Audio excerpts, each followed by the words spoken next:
All right, let's dive into a real American classic, Eugene O'Neill's Desire Under the Elms.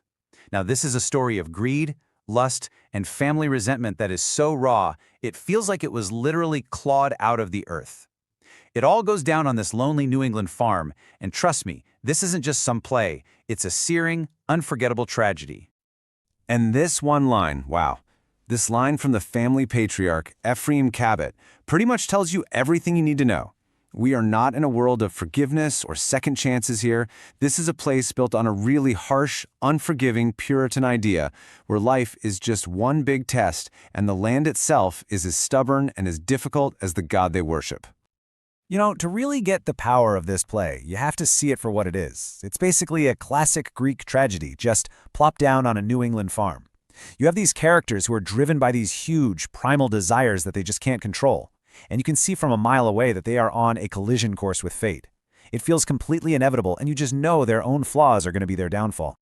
So, before we even really meet the family, we have to talk about the place that made them who they are. Because in this story, the real conflict, it doesn't start with a person. Nope, it starts with the land itself.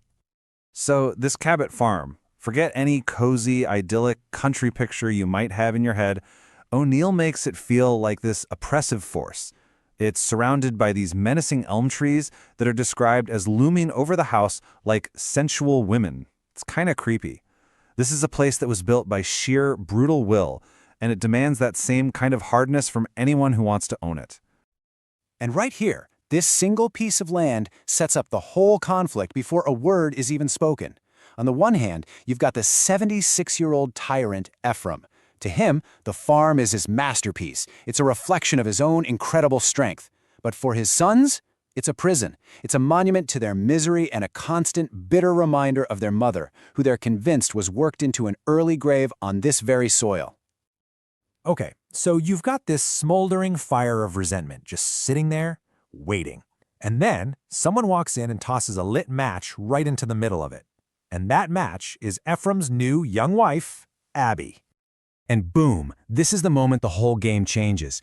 Ephraim comes back to the farm, and he brings with him a woman who is less than half his age. Her arrival immediately throws a new, powerful rival into the mix for the one thing everybody wants, the farm. Suddenly, the two smoldering desires of the play, lust for land and just plain lust, burst into flames.